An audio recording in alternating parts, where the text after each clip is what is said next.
Good morning student. आज वापस से आपके लिए लेके आया हूँ पोएम नंबर 11, जो बीत गई सो बात गई।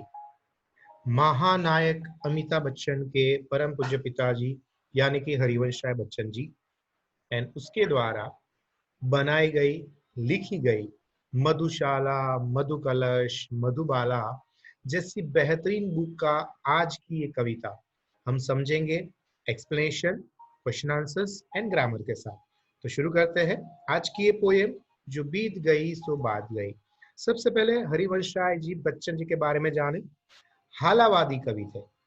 हरिवंश राय जी बच्चन का जन्म यूपी यानी कि इलाहाबाद के अंदर हुआ। इलाहाबाद विश्वविद्यालय के अंदर अंग्रेजी यानी कि इंग्लिश के साथ उन्होंने एमए कंप्लीट किया। कैम्ब्रिज विश्वविद्यालय यूनिवर्सिटी के अंदर उसने पीएचडी की उपाधि, इतनी बड़ी अचीवमेंट उसने वहां से कंप्लीट किया। इसके बाद इलाहाबाद में अध्यापक बने। उसके बाद भारत में बहुत पॉपुलर हो चुके थे, तो आकाशवाणी के अंदर हिंदी प्रोड्यूसर का काम किया। इतना ही नहीं, भारत सरकार के विदेश मंत्रालय के अंदर भी एक विशेष पदाधिकार के हिसाब से भी अपॉइंट हुए। इस तरह से बच्चन जी ने अपने जीवन के अंदर काफी बड़ा बड़ा अचीवमेंट हासिल किया था, या कह सकते हैं अमिताभ बच्चन से भी ज्यादा महान थे हरिवंश राय जी बच्चन। हालावादी कवि होने के कारण से उन्हें काफी सारी कविताएं बहुत सारी मोटिवेशनल होती है।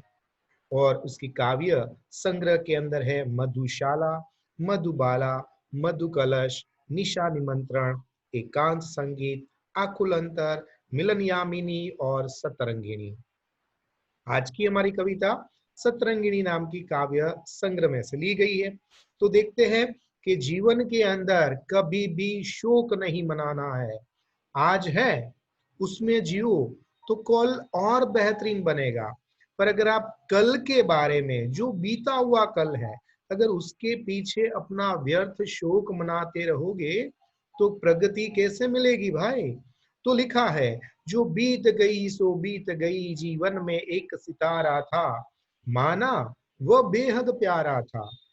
वह डूब गया तो डूब गया, अंबर के आनन को देखो, कितने इसके तारे टूटे, कितने इसके प्यारे छूटे, जो छूट गए फिर कहाँ मिले।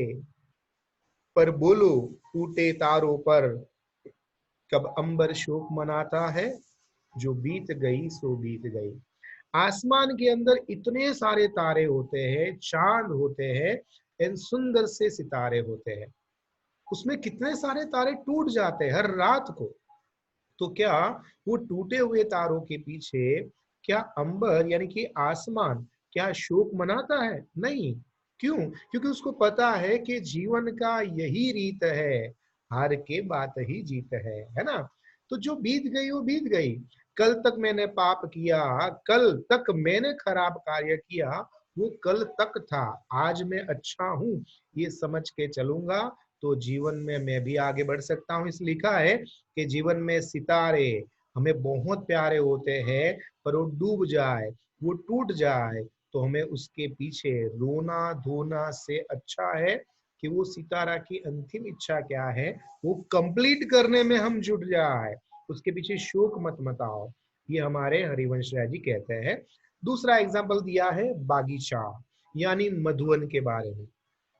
जीवन में वह था एक कुसुम, थे उस पर नित्य नेछावर तुम, वह सूख गया तो सूख गया, मधुवन की छाती को देखो, सूखी कितनी इसमें कलिया, मुरझाई कितनी वल्लरिया, जो मुरझाई फिर कहाँ खिली।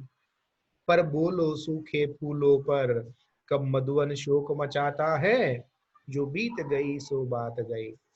कितना खूबसूरत सा बगीचा या गार्डन होता है, उस गार्डन के अंदर कितनी सारी वल्लरिया, कलिया एंड फूल होती है।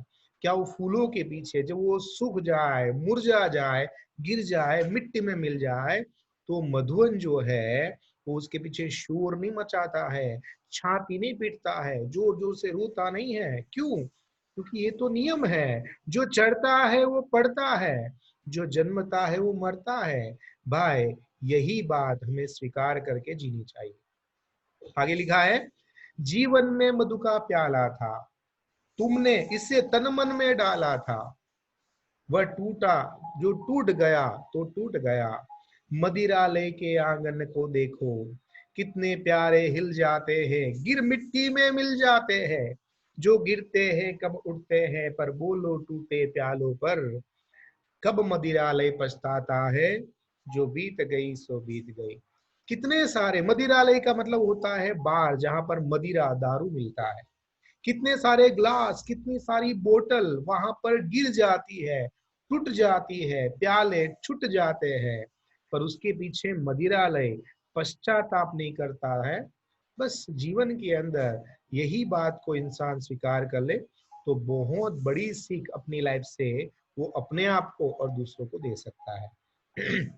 आगे लिखा है, मृदु मिट्टी से बने हुए, सॉफ्ट मिट्टी से बने हुए मधुकट फूटा ही करते हैं मटके, लघु जीवन लेकर आए, छोटी सी लाइफ लेकर आए हैं, प्याले टूटा ही करते हैं, फिर भी मदिरालय के अंदर मधुघट में मधु प्याले हैं, जो मादकता के मारे हैं वे मधु लूटा ही करते हैं, वह कच्चा पीने वाला है जिसकी ममता घट प्याला पर, जो सच्चे मधु में जला हुआ कब रोता है चिल्लाता है, जो बीत गई सो बात गई। मोटिवेशनल स्टोरी यहाँ पर यही कहना चाहता है कि कोई मर जाए, यानी कि आपके घर के अंदर सुंदर से अगर पत्नी है एंड वो पत्नी मर जाती है तो उसके पीछे उसके पति को, बच्चों को रोना नहीं चाहिए। उदासी है, शोक है, गम है, पर अगर आप रोओगे तड़पोगे तो क्या वो पत्नी जिसने जिंदगी भर आपको खुश रखने की कोशिश की, क्या उसको आप चाहते वक्त भी रोते हुए अलविदा करोगे? नहीं। तो जीवन के अंदर रोने से, चिल्लाने से वो कोई भी इंसान खुश नहीं होता है। ये सिंपल सी बात हमारे हरिवंश राय जी बच्चन ने बताई। अब बढ़ते हैं क्वेश्चन आंसर की ओर। जैसे हमने पहले भी आपको बताया था बच्चों कि हमेशा 3 पार्ट में लिखना है, याद है ना? तो पहले क्या करते हैं हम, क्वेश्चन का इंट्रोडक्शन लिखते हैं, फिर इसका मेन आंसर एंड फिर क्वेश्चन को रिपीट करना। ठीक है, तो क्वेश्चन क्या है, कवि कुसुम के प्रतीक द्वारा क्या संदेश देना चाहते हैं? तो हम इंट्रोडक्शन लिखेंगे, श्री रिस्पेक्ट देना है, श्री हरिवंश राय बच्चन जी के द्वारा रचित यह काव्य जो बीत गई सो बीत बात गई, कवि मनुष्य जाति को यह संदेश देना चाहते हैं कि भूतकाल में नहीं वर्तमान में जियो ताकि आपका भविष्य उज्जवल बने। कवि कहते हैं कि माना तुम्हारे जीवन में ऐसा है जो तुम्हें फूलों की तरह प्रिय लगता था, तुम उस पर न्योछावर मतलब फिदा होते थे, उसकी प्रसन्नता में तुम अपनी प्रसन्नता मानते थे, तुम्हारे जीवन का वो फूल सूख गया तो सूख जाने दो, अब तो कभी खिलेगा, खिलने वाला ही नहीं, ऐसा नहीं है, इसलिए उस पर शोक करना व्यर्थ है। कुसुम के इस प्रतीक के द्वारा कवि ये संदेश देना चाहते हैं कि कोई व्यक्ति कितना भी प्यारा हो, यदि वो सदा के लिए बिछड़ गया तो उसे पुनः मिलन होने की आशा नहीं, इसलिए उसे भूल जाने में ही बुद्धिमानी है। इस तरह से कवि कुसुम के प्रतीक के द्वारा, सिंबल के द्वारा हमें ये संदेश देना चाहते हैं।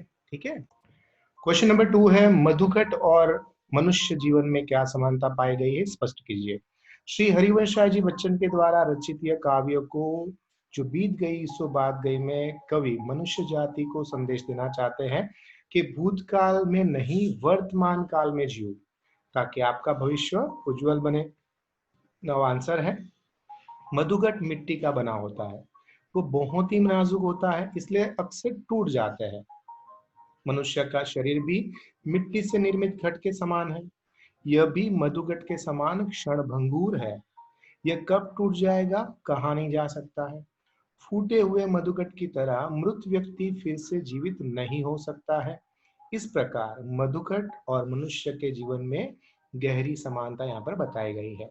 नाउ क्वेश्चन नंबर 3 है जो हमें बताना चाहते हैं हरिवंश राय जी, कवि ने क्या समझाने के लिए आकाश का उदाहरण एग्जाम्पल दिया है? तो इंट्रोडक्शन एज इट इज आपको लिखना है, उसके बाद आपको आंसर लिखना है। कवि कहते हैं कि जरा आकाश के चेहरे को देखो, अब तक उसके न जाने कितने प्रिय तारे टूट चुके हैं, जो टूटे तारे गए हैं वो फिर कभी आकाश में नहीं मिल पाते हैं, परंतु क्या आकाश कभी टूटे तारों पर शोक मनाता है? इस उदाहरण से कवि समझाना चाहता है कि जिस तरह आकाश उस बिछड़े हुए तारों को भूल जाता है, उसी तरह से मनुष्य को भी अपने प्रिय व्यक्ति को बिछड़ने के बाद भूल जाना चाहिए, क्योंकि जो बीत गई सो बात गई, वह सदा के लिए समाप्त हो गया है, उसे याद करना व्यर्थ है। ठीक है। नाउ क्वेश्चन नंबर 4 है, जो बीत गई सो बात गई कविता के द्वारा हमें क्या सीख मिलती है? That is the most important question of this poem. ठीक है, याद रखिएगा, ये मोस्ट इंपोर्टेंट क्वेश्चंस है और ये बार बार पूछा गया है। सो क्या आंसर है? जो बीत गई सो बात गई कविता में कवि ने आकाश नंबर 1, मधुवन, मदिरालय और मधुघट का उदाहरण दिया है। कवि कहना चाहता है कि आकाश कभी अपने टूटे हुए तारों पर शोक नहीं मनाता, मधुवन अपने सूखे हुए फूलों और मुरझाई लता पर दुख नहीं होता, मधुकटों के टूट जाने पर मदिरालय शोकग्रस्त नहीं होता। उसी प्रकार मनुष्य को भी यही समझ लेना चाहिए कि जिसका साथ छूट गया है उसे भूल जाने में ही भलाई है। जो बीत गई सो बात गई, बीते हुए को भूलकर आगे की बात हमेशा सोचनी चाहिए, है ना। तो हरिवंश राय जी बहुत ही अच्छे कवि में से एक है और उसकी कविता एक मूवी के अंदर भी है जो शायद आपने सुनी भी होगी और पढ़ी भी होगी, और वो ये है, दैट इज वृक्ष हो भले खड़े, वृक्ष हो भले खड़े हो घने हो बड़े, एक पत्र छाह भी माग मत माग मत माग मत, अग्निपथ अग्निपथ अग्निपथ। आगे लिखा है, तू थकेगा ना कभी, तू न थमेगा कभी, तू न मुड़ेगा कभी, कर शपथ कर शपथ कर शपथ, अग्निपथ अग्निपथ अग्निपथ। कितनी बढ़िया बात, कितने एक एक शब्द को इस तरह से पिरोए गए हैं जिससे एक के बाद एक हमें समझ में आते हैं, उस तरह से हमारे शरीर के रोंगटे खड़े हो जाते हैं, है ना। तो ऐसे कवियों को पढ़ना चाहिए जो हमारी लाइफ को मोटिवेट करते हैं। नाउ हम जाते हैं 2-3 वाक्य के आंसर के ऊपर, ठीक है, एंड देखते हैं सितारों के रूप में कवि क्या समझाना चाहता है। तो सितारों का जो रूपक है उसके द्वारा हमें कहना चाहते हैं कि प्रिय व्यक्ति की तुलना की है सितारों के साथ, आकाश में तारों से की गई है, और वो हमें ये समझाना चाहते हैं कि मनुष्य और तारों की गति एक जैसी होती है। जिस प्रकार से तारे टूटकर नष्ट हो जाते हैं और फिर कभी नहीं मिलते, उसी प्रकार मनुष्य का भी जब अंत हो जाता है तो लौट कर नहीं आते हैं। ओके, नेक्स्ट क्वेश्चन है, मुरझाई कली पर मधुवन की क्या प्रतिक्रिया होती है? मुरझाई कली कभी भी खिल नहीं सकती, मधुवन इस बात नहीं करेगा, अच्छी तरह से जानता है, इसलिए वह मुरझाई हुई कली को कभी भी विलाप दुख व्यक्त नहीं करता है। मधुवन मतलब बगीचा। कवि सच्चे मधुवन में से जला हुआ ये शब्द का प्रयोग किसके लिए करते हैं? तो कवि के अनुसार मधुघटों में एवं मधु प्यालों में कच्चे पीने वाले की ममता होती है। जब भी सच्चे पीने वाले की आसक्ति मधु यानी कि मदिरा में होती है तो कभी मधु से जला हुआ शब्द का ऐसा प्रयोग करते हैं। ठीक है। नाउ वन लाइन आंसर्स है, तारों के टूटने पर अंबर क्या नहीं करता? तो शोक नहीं मनाता। कलिया और वल्लरिया किसका हिस्सा है? मधुवन का हिस्सा है। मधुघट किसका प्रतीक है? मधुघट जीवन का प्रतीक है। मदिरालय किस पर नहीं पछताता? मदिरालय टूटे हुए प्यालों प्यालों पर नहीं पछतावा करता। मदिरा के घड़ों और मधु प्यालों में किसकी ममता होती है? तो मधु घटों में और मधु प्यालों में कच्चे पीने वाले की ममता होती है। नाउ एमसीक्यू है और ये है क्वेश्चंस और ये उसके एमसीक्यू और आपके ये आंसर है, उसको मैच कर लीजिएगा और देखिएगा कितने राइट आंसर्स आ रहे हैं। ठीक है ना। उसके बाद है मीनिंग्स, बेहद मतलब असीम, अंबर मतलब आकाश, आनंद मतलब मुख, शोक मतलब दुख एंड कुसुम मतलब पुष्प, नित्य मतलब हमेशा, निछावर कुर्बान, मधुवन फुलवारी, वल्लरी यानी लता कृपर, मधु यानी मदिरा शराब, मदिरा लय मतलब शराब घर, मृदु यानी कोमल, लघु यानी छोटा, ममता यानी लगा और मादक का मतलब नशा। ऑपोजिट वर्ड है जीवन मृत्यु, डूबना तैरना, अंबर धरती, मिलना बिछड़ना, शोक हर्ष, नित्य अनित्य, मुरझाना खिलना, फूल काटे शोर खामोशी, टूटना जुड़ना, मृदु कठोर, लघु विराट, कच्चा पक्का, ममता निर्ममता। नाउ यहाँ पर मादक के साथ ता वर्ड लगाने से वर्ड बन गया मादकता, तो ता इज अ प्रत्यय शब्द, मादक is a main word, okay. And खामोश में ई लगाया तो खामोशी हो गया, तो ई हमारा बन जाता है प्रत्यय, यानी इसके अंदर ता प्रत्यय है और इसके अंदर ई प्रत्यय है, ओके। नाउ आगे है शब्द समूह जिसकी कोई हद न हो, बेहद। रात को जो आकाश में चमचमाते हैं तो के तारे, जहाँ लोग मदिरा पीने जाते हैं, दैट इज मदिरालय। एंड अनुचित कार्य करने पर होने वाला दुख, उसको कहते हैं पछतावा। नाउ विशेषण ढूंढो।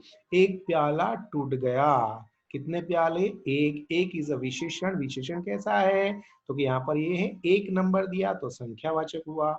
सूखी पत्तियां झड़ जाती है, तो कैसी पत्तियां, तो कि सूखी, सूखी यानी गुणवाचक। तुम्हारा अनुभव अभी कच्चा है, कैसा अनुभव है, कच्चा, तो कि गुणवाचक हुआ। बहुत इजी है, हमेशा आप ध्यान रखो वन बाय वन। यहाँ पर ये है अशुद्ध वाक्य और ये है शुद्ध वाक्य, ठीक है। तो मैं शुद्ध वाक्य पढ़ लेता हूँ ताकि आपको याद रहे कि अशुद्धियां कितनी सारी होती है। बीती बातों को भूल जाना चाहिए, यहाँ पर क्या लिखा, बीती बात को भूल जानी चाहिए, यहाँ पर भूल जाना चाहिए। तारों का कोई गिन नहीं सकता, यहाँ पर लिखा तारों को कोई गिन नहीं सकता। यहाँ पर क्या गलतियां है, ये रही गलती। अब हमारी जिंदगी नहीं बचेगी, जिंदगी अब हमारी उल्टा पुल्टा कर दिया। ममता में एक बहुत बड़ा सद्गुण है, यहाँ पर क्या लिखा है, ममता में सद्गुण एक बहुत बड़ा है ना, एक बहुत सद, तो हमेशा विशेषण नंबर सही जगह पर लगाना बहुत जरूरी है। यह पत्र कावेरी ने लिखा, इस पत्र, यह की जगह इस लिख दिया है ना। यह शोक मनाने का वक्त नहीं है, इस शोक को गलत है, तो ये हमारे राइट आंसर्स है। और नाव मुहावरे, न्योछावर होना यानी समर्पित किया जाना, मिट्टी में मिल जाना यानी नष्ट हो जाना। एंड कहावत है, जो बीत गई सो बीत गई, यानी कि जो अतीत की दुख भरी बातों को भूल जाना ही अच्छा है। स्पष्टीकरण है कि अतीत यानी भूतकाल की बातों को याद रखने में कोई लाभ नहीं है, बल्कि दुख देने वाली होती है, इसलिए व्यक्ति को वर्तमान में जीना सीखना चाहिए। जो बीत गई वो आई गई समझना चाहिए, दिमाग से निकाल दो और जीवन में आगे बढ़ो, यही हमें हलावादी कवि यानी कि हरिवंश राय जी बच्चन कहना चाहते हैं। नाउ बात करेंगे एक बहुत ही अच्छा तथ्य, हिंदी भाषा को कुल 11 स्वर होते हैं, 33 व्यंजन, आपको पता था, सच्ची में, झूठ मत बोलो, ओके। प्रत्येक शब्द का निर्माण इन्हीं से होता है। हिंदी भाषा को बाएं से दाएं लिखा जाता है, कॉमन सेंस की बात है। तो बच्चों कभी कभी जीपीएससी में भी ऐसे प्रश्न पूछते हैं आईपीएस ऑफिसर को, एंड वो ढीले पड़ जाते हैं, ठीक है, आप ढीले मत पड़िएगा। भारतीय संविधान में 14 सितंबर 1949 के दिन हिंदी की देवनागरी लिपि को आधिकारिक तौर पे एक मान्यता प्रदान की कि 14 सितंबर, इस तरह से हमने हिंदी दिवस के हिसाब से सेलिब्रेट करते हैं। तो कौन सा डे, 14 सितंबर। कभी कभी निबंध लेखन पूछा जाएगा, हिंदी दिवस लिखो, अपने मित्र को हिंदी दिवस के बारे में जानकारी दो, और हमें पता ही नहीं होता है कि 14 सितंबर इज अ हिंदी दिवस, तो याद रखना, ठीक है। अगला वीडियो है कारतूस, गोली में निकला हुआ कारतूस, कैसे क्या काम करता है देखते हैं क्वेश्चन आंसर के साथ। आपको कोई भी डाउट्स आता है, प्रॉब्लम्स आता है, तो क्या करना है, कमेंट्स करना है, ठीक है। तब तक मुझे आज्ञा दीजिए, आपका दोस्त, आपका मित्र, आपका गुरु Mahendra Joshi, thank you very much.